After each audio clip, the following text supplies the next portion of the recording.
지금 무엇을 하고 계십니까? 어디로 가고 계십니까? 열심히 살고 계신데 살아가는 이유는 무엇입니까? 또 어떻게 살고 계십니까? 지금 우리 성도 여러분들에게 가장 중요한 것은 무엇입니까? 운전을 하던 중 문득 지금 어디로 가고 있지? 그런 생각을 한 적이 있습니다. 그날은 운전을 하고 있었지만 목적지가 없었습니다. 우리 인생도 때로는 목적 없이 어디로 가는지 알지를 못하고 살아갈 때가 있습니다. 왜 사는지 모를 때가 있습니다. 또 어떤 경우는 살아가는 이유가 목적이 분명하긴 한데 허황된 것일 수도 있습니다. 청년의 수련회를 가는데 옆자리에 앉았던 청년에게 열심히 아르바이트를 하는 거예요. 그래서 제가 물었어요. 왜 아르바이트를 이렇게 열심히 하니? 이렇게 물어보았더니 이 청년이 하는 말이 돈을 벌기 위해서 열심히 아르바이트를 한대요. 또 물었습니다. 왜 돈을 벌려고 하니? 물었더니 차를 사고 싶대요. 근데 그 청년은 좋은 차를 사고 싶어서 열심히 일한다고 합니다. 그때 당시 소나타도 꽤 좋은 차였는데 제가 아반떼 타고 있었거든요. 아반떼를 타고 있는데 소나타 이상을 그 친구는 원했던 겁니다. 그래서 열심히 일하는 거예요. 그래서 제가 또 물었어요. 왜 좋은 차를 사려고 하니? 물었더니 폼나잖아요. 이해할 수가 없었습니다. 젊은 날 열심히 일하는데 그 일하는 목적이 차를 사는 것, 그 이유는 폼나니까. 다시 한번 질문을 드립니다. 지금 우리 성도 여러분들은 무엇을 위해 살고 계십니까? 포로 생활을 하다가 고국으로 돌아온 이스라엘 백성은 참 열심히 살았습니다. 그도 그럴 것이 나라를 잃어버리고 낯선 땅에 살다가 하나님의 은혜로 고국으로 돌아왔어요. 고국으로 돌아올 때에는 많은 기대를 갖고 그들이 돌아왔을 겁니다. 멋있는 가정 세워보자. 힘차게 한번 살아보자. 더 나은 삶을 한번 살아보자. 그래서 텃밭을 일구고 씨를 뿌리고 양과 소를 키우고 염소를 키우고 집을 짓고 그 집을 가꾸고 더 나은 것을 위해서 애쓰고 힘을 썼습니다. 그것이 잘못된 건 아닙니다. 열정을 다해서 모든 것을 다해서 보다도 행복하게 살려고 애를 쓰고 있습니다. 그런데 하나님께서 그 이스라엘 백성들에게 말씀하십니다. 학계를 통해서 말씀하시기를 너희 자신을, 너희 행위를 살펴봐라. 여기서 살펴보라는 히브리 말은 심각하게 생각하고 자기 자신을 돌아보라는 그런 얘기입니다. 열심히 사는 것은 문제가 안 됩니다. 행복한 가정을 이루고 좋은 일터를 만들고 최선을 다해서 살아가는 삶, 보다 더 행복한 삶을 위해서 사는 것은 참 복된 겁니다. 하나님도 그것을 원하십니다. 근데 학계 선지자를 통해서 당시 유다의 그 지도자였던 총독 스룹바벨과 대제사장 여호수아에게 하나님의 말씀을 전하라고, 그 말씀 전하는 말씀이 뭐냐면 심각하게 생각하고 너희 자신을 돌아보라는 겁니다. 돌아보라는 겁니다. 하나님께서 학계 선지자에게 그렇게 말씀하실 때에는 지금 이스라엘의 삶에 대해서 하나님께서 만족하지 못하다라는 그런 얘기입니다. 하나님의 언약 백성들의 삶이 불만족스러운 거예요. 뭔가 문제가 있는 겁니다. 그러니까 심각하게 생각하고 너희 자신을 돌아보라고, 너희 행위가 어떤지 돌아보라고, 이전에 어떻게 살았고 지금 어떻게 살고 있는지, 살아가는 방식이 어떤 건지, 삶의 목적이 무엇인지, 뭘 위해서 그렇게 애쓰고 힘쓰는 것인지 심각하게 생각하고 자기를 돌아보라고 하나님께서 말씀하셨습니다. 뭔가 문제가 있습니다. 하나님의 뜻과는 거리가 먼 생활을 그들이 하고 있는 겁니다. 구체적으로 학개서 말씀을 보면 이렇게 기록하고 있습니다. 왜 하나님의 선을 짓지 않느냐? 왜 하나님의 성전을 건축하지 않느냐라는 겁니다. 하나님께서는 하나님의 백성이 하나님의 성전을 건축하기를 원하셨습니다. 어쩌면 포로기에서 포로 생활하다가 고고로 돌아온 목적은 하나님의 성전을 건축하는 거였습니다. 하나님의 성전을 건축하는 건 상징적 의미가 있죠. 하나님과의 관계를 바르게 하라는 겁니다. 하나님 중심의 삶을 살라는 얘기입니다. 즉 다시 말해서 믿음으로 살라는 그런 얘기입니다. 열심히 살기는 사는데 하나님의 성전은 관심도 없습니다. 다시 말해서 하나님에 대한 믿음과 신앙, 그 위에 그들이 살아가고 있는 것이 아니었습니다. 열심히 살긴 사는데 하나님과는 거리가 먼, 하나님 마음에 합하지 못한 그런 삶을 살고 있었던 겁니다. 학개서 1장 4절 말씀을 보면 이 성전이 황폐하였거늘 너희가 이때에 판벽한 집에 거주하는 것이 옳으냐 라고 말씀하셨습니다. 이 판벽한 집은 어떤 집이냐면 좋은 집이에요. 호화로운 집이에요. 지붕이 있는 집이에요. 좋은 집을 지어놓고 아름답게 가꾸고 그렇게 삶을 살아갑니다. 자녀를 교육하고 더 나은 삶을 위해서 애쓰고 수고합니다. 최선을 다합니다. 그런데 하나님의 성전은 황폐합니다.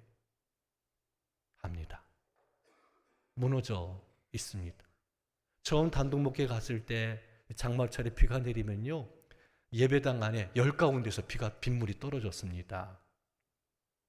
그냥 빗물이 똑똑 떨어지는 것이 아니라 줄줄 새도록 떨어졌습니다. 그런 마룻바닥이었는데 이렇게 걸으면 마룻바닥이요, 가라앉았습니다. 발목이 들어갈 정도로. 오늘 본문 말씀 가지고 설교를 할 때면 그 처음 목회할 때 그 교회가 생각이 납니다. 하나님의 집은 낡을 대로 다 낡아져 버리고 비가 새고 바닥이 마루가 꺼져가고 그러면서도 예배드리면서 아무런 관심을 갖지 않은, 우리 교회에 아름다운 백년선전을 지어서 문제가 없다고 생각하지만 상징적 의미가 있다라고 제가 말씀드렸잖아요.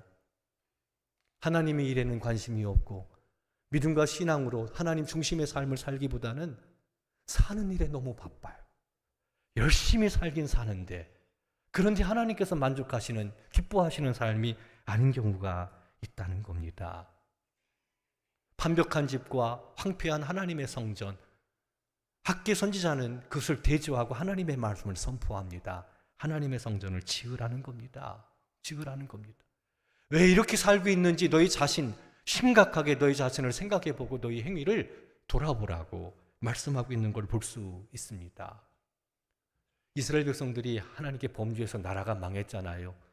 이방 나라로 흩어져서 70년 동안 포로 생활을 했습니다. 그때 고국의 소식을 들었을 때 느헤미야 같은 경우는 엉엉 웁니다. 하나님의 성전이 회파가 되었고 날짐승이 다니고 풀이 나고 사람들은 없고 모든 것들이 무너질 때도 다 무너져서 아무런 소망 없는 그런 땅, 고국에 대한 소식을 듣고 많은 어려움과 슬픔과 아픔 가운데 있었습니다. 고국으로 돌아가기만 한다면 하나님의 성전을 새롭게 하고 하나님 중심의 그런 나라를 세워야 되겠다라는 마음이 그들 마음 가운데 있었습니다. 하지만 그들 힘으로는 나라를 회복시키기가 참 어려웠습니다. 그때 주전 538년 바사왕 고레스, 그에게 하나님의 은혜가 임합니다. 이방 나라 왕이 하나님의 은혜를 받아 모든 이스라엘 백성들을 원하기만 한다면 다 고국으로 돌아가라고, 고국으로 돌아가서 하나님의 성전을 지으라고, 거기에 필요한 것들을 지원해 주면서 고국으로 돌아가 하나님의 집을 지으라고, 무너진 성전을 건축하라고 그렇게 명령을 내립니다. 그때 고국으로 돌아온 사람들이 5만 명이 좀 채 안 됩니다. 그들은 고국으로 돌아와서 2년이 채 되기 전에 성전의 기초를 쌓아 올렸습니다. 그들의 목적은 하나님의 성전을 새롭게 하는 겁니다. 그래서 민족이 하나님의 은혜와 사랑으로 새롭게 변화되고 치유되기를 원했던 거지요. 성전의 모습은 나라의 모습과 비례합니다. 이스라엘 백성들의 신앙과 비례하는 것이 성전의 모습인 겁니다. 그러니까 황폐케 되었다라는 것은 어떻습니까? 이스라엘 백성들, 나라와 민족 사정 형편이 형편없다라는 것을 의미합니다. 그것을 새롭게 지어 올리는 것, 그 목적을 가지고 고국으로 돌아왔는데 성전의 기초를 쌓은 후에 여러 가지 압박이 있었습니다. 이방 민족이 이스라엘이 회복되는 것을 싫어했거든요. 그러니까 핍박합니다. 위협합니다. 두렵게 합니다. 뭐 그런 상황 속에서 거기다가 성전을 지을 때 많은 돈들이 필요하잖아요. 헌신이 필요하잖아요. 이런저런 이유로 해가지고 성전 건축이 중단이 돼버리고 말았습니다. 힘들고 어려워도 하나님께서 보내신 목적이 성전 건축, 그래서 새롭게 민족을 새롭게 하는 것, 여기에 있다라는 걸 알고 그 문제를 풀어갔으면 좋았을 텐데 불행하게도 그들은 성전 건축을 중단했습니다. 중단하고 16년이 흘렀습니다. 16년이라는 시간이 흘렀음에도 불구하고 성전은 황폐한 모습으로 그대로 남아 있었던 겁니다. 그들은 때가 아니라고 생각을 했습니다. 학개서 1장 2절 말씀을 보면 만군의 여호와가 이같이 말하여 이르노라 이 백성이 말하기를 여호와의 전을 건축할 시기가 이르지 아니하였다 하느니라. 아직 때가 아니라는 겁니다.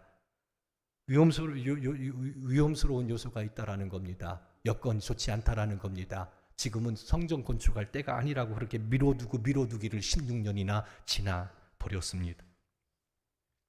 하지만 그들은 성전 짓기는 하지 않았어도 자기 집은 잘 짓고 있습니다. 완벽한 집을 지었습니다.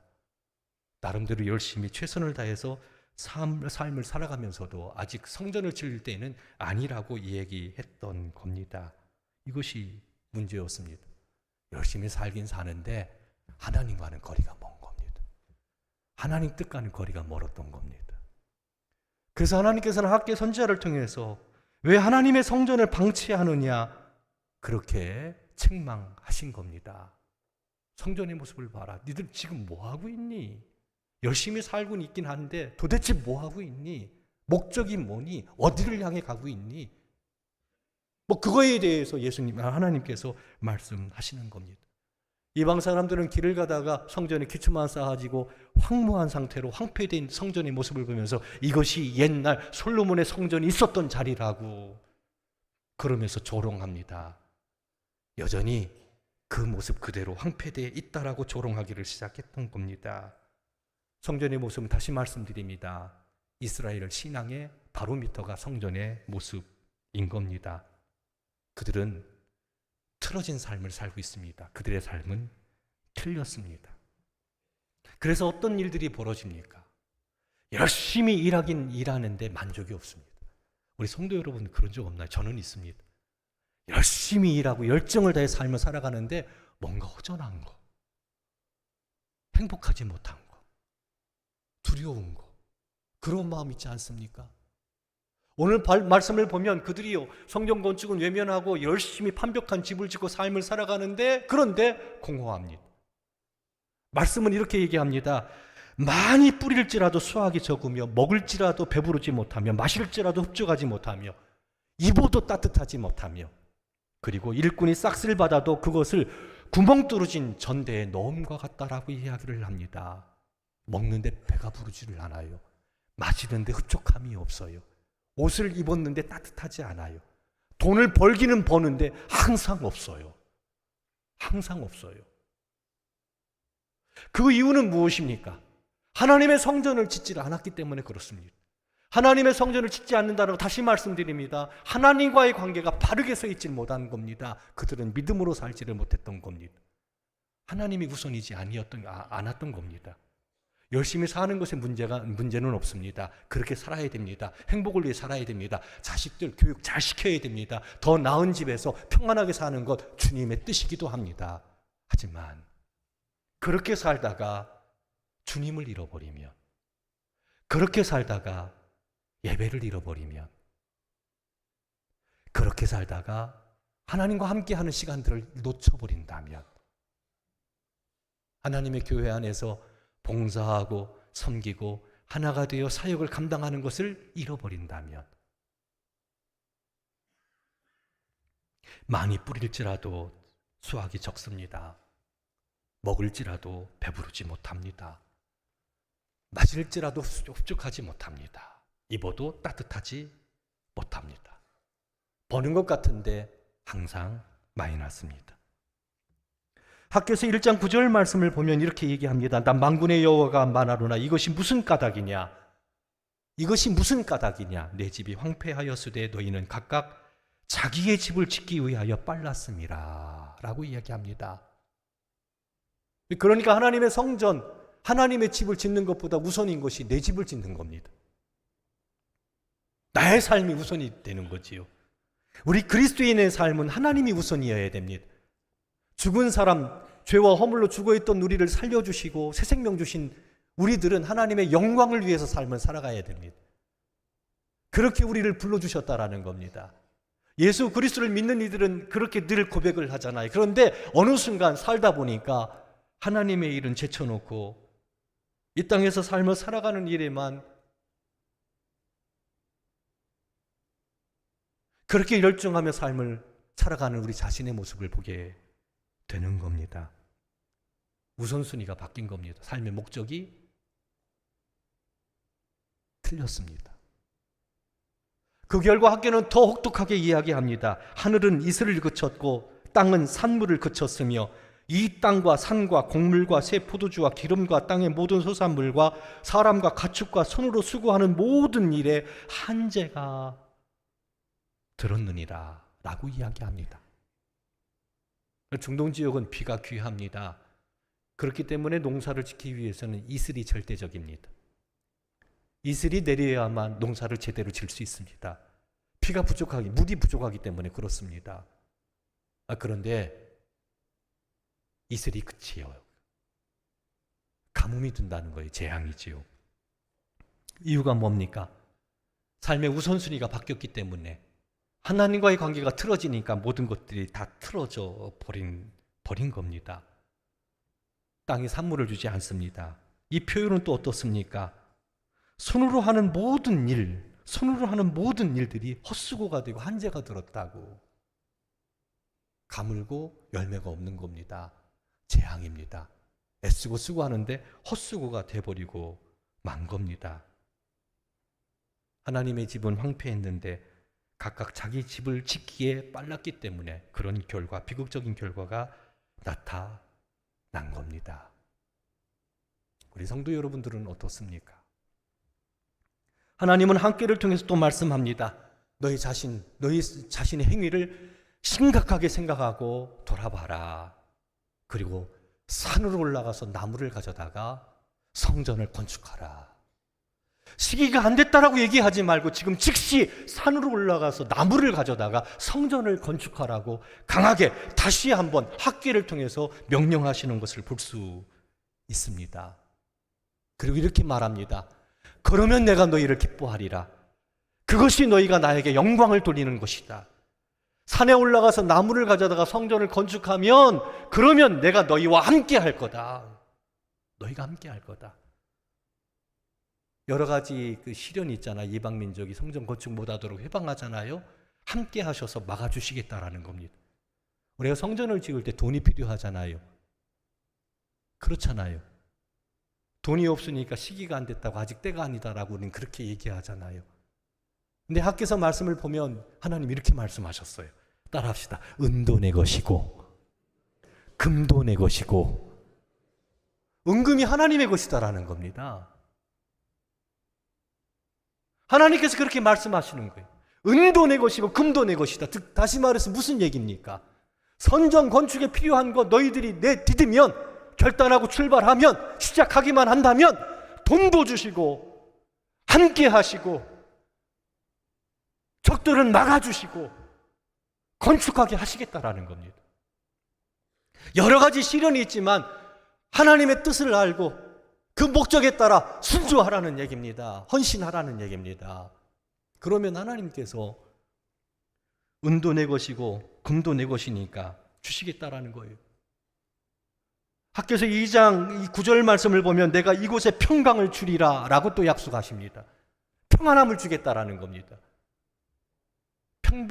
편벽한 집을 살면서 편안함이 없었는데 평안을 주시겠다고. 학교에서 2장 19절 말씀을 보면 곡식 종자가 아직 창고에 있느니라 포도나무, 무화과나무, 석류나무, 감람나무에 열매가 맺지 못하였느니라. 재앙으로 이슬을 주지 않으니까 아무것도 열매를 맺지 못했습니다. 그런데 산에 올라가서 나무를 가져다가 성전을 건축하면 오늘부터 내가 너희에게 복을 주리라 라고 말씀하십니다. 그러니까 하나님의 은혜로 세워지는 삶이 있는 거예요. 그러니까 삶의 우선순위를 하나님께 두고 삶의 목적이 하나님인 겁니다. 그래서 하나님 성전을 건축한다면 하나님께서 은도 주시고 금도 주시고 함께 하실 것이며 평안함을 주실 것이며, 할렐루야, 오늘부터 내가 복을 주겠다라고 약속하셨어요. 언제부터요? 산에 올라가 나무를 가져다가 성전을 건축하기 시작하는 때부터 복을 주시겠다라고 하나님께서, 만군의 하나님께서 말씀하신 것을 볼 수 있습니다. 그러니까 하나님의 일은 제쳐놓고 살아가는 일에만 바쁘게 살다 보니까 많이 뿌려도 수확이 적습니다. 먹어도 배부르지 못합니다. 마셔도 흡족하지 못합니다. 입어도 따뜻하지 못합니다. 돈을 벌긴 하는데 항상 마이너스입니다. 그런데 학계 선지자를 통해 주시는 말씀, 하나님의 일에 우선순위를 두고 하나님의 목적을 따라 삶을 살아가면 은도 주실 거고 금도 주실 것이고 함께 하실 것이고 평강 주실 것이며 그때부터 복을 주시겠다라고 약속하셨습니다. 하나님의 성전을 짓는다라는 것은 그러면 뭘 의미합니까? 우리 교회 100년 성전을 지었잖아요. 다 됐잖아요. 여기서 말하는 하나님의 성전을 건축하라는 말은 하나님 중심의 삶을 살라는 그런 얘기입니다. 열심히 일하십시오. 가정 세워 나가십시오. 공부하십시오. 그런데 그 모든 것들이 하나님 중심이어야 됩니다. 하나님을 우선할 수는 없다라는 거지요. 열심히 살다 보니까 지금 우리는 어떤 모습입니까? 예배를 잃어버렸습니다. 수요 예배, 지금 한국 교회가요, 수요 저녁 예배가 없어졌어요. 없어지는 교회가 많아요. 왜? 사람이 안 모여요. 그래서 대체해서 수요 낮 예배 드리는 교회들이 많아요. 주변에 한 5천 명 모이는 교회가 있는데 수요 낮 예배, 저녁 예배는 없고요. 수요 낮 예배 모이는 인원이 100명이 안 돼요. 근데 열심히 사는데, 행복하게 살려고 애쓰는데, 그러다 보니까 예배를 잃어버린 거예요. 어떻습니까? 하나님의 교회에서 이런저런 사역을 우리가 할 때 기쁜 마음으로 하기도 하지만 그렇지 못한 경우가 너무 많아요. 왜냐하면 사는 게 너무 바빠요. 해야 될 일들이 너무 많아요. 그러면서 하나님을 위한 사역을 잃어버리고 예배를 잃어버리고 기도를 잃어버리고 말씀 생활이 소원해지고. 하나님의 성전을 건축하라는 말은 무슨 말입니까? 하나님의 삶의 우선이 되어야 된다는 거예요. 하나님이 우리의 삶의 목적이 되어야 된다는 겁니다. 우리가 행하는 모든 것들이 하나님의 영광을 위한 것이어야 된다는 겁니다. 하나님께서 우리를 지으셨기 때문에, 하나님께서 우리를 구원하셨기 때문에, 하나님의 지음을 받고 하나님의 은혜로 구원받은 우리의 삶의 목적은 우리를 통해서 하나님의 이름을 높이는 데 있다라는 것. 그렇지 않은 경우 모든 것들이 틀어지게 되어 있는 겁니다. 존재 이유가 없는 겁니다. 신앙이라는 것은 그런 것 아닙니까? 그래서 하나님과의 관계가 틀어지니까, 삶의 중심이 되지를 못하니까, 그러니까 많이 뿌려도 수확이 적고 먹어도 배부르지 못하고 만족이 없는 겁니다. 갈급함이 채워지지를 않는 겁니다. 학계 선지자는 강력하게 선포합니다. 하나님의 성전을 건축하라고, 하나님의 백성답게 살라고, 하나님의 사람으로 살아가라고, 하나님의 사람으로 가정과 일터에서 살아가라고, 그걸 잊지 말라고. 고린도 교회에 보내는 편지를 보면 바울은 그렇게 얘기합니다. 예수 그리스도 위에 우리가 믿음의 집을 지어가는 사람이라고. 어떤 사람들은 금이나 은이나 보석 같은 것으로 집을 지어가지만 어떤 사람들은 나무나 짚이나 풀 가지고 집을 지어간다라고 이야기합니다. 금이나 은이나 보석으로 지은 집은 영원합니다. 하나님께서 상급을 주십니다.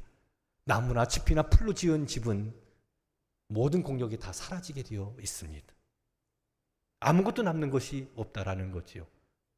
바울 사도는 강력하게 선포합니다.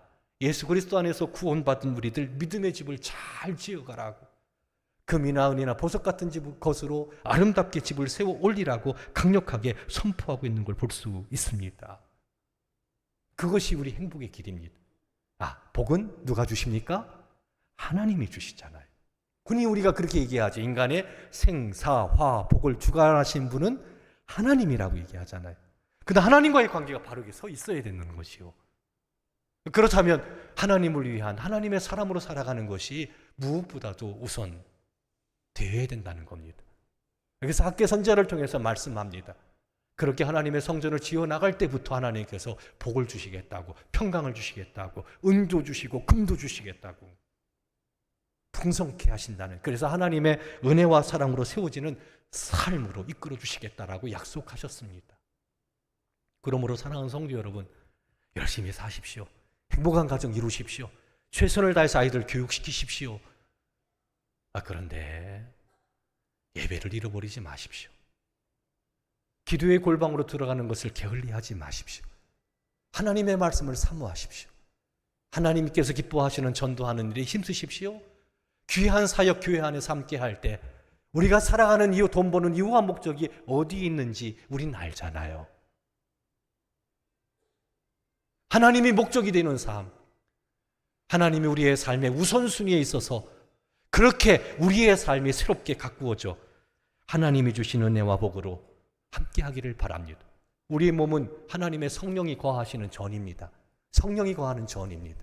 이 하나님의 집 아름답게 잘 가꾸어 나가 하나님의 평강이 함께하고, 어떤 상황 여건 가운데서도 하나님이 주시는 평안함이 가득하고 하나님이 복을 주시는 우리 성도 여러분들의 삶이 되기를 주님의 이름으로 축원합니다. 이 시간 우리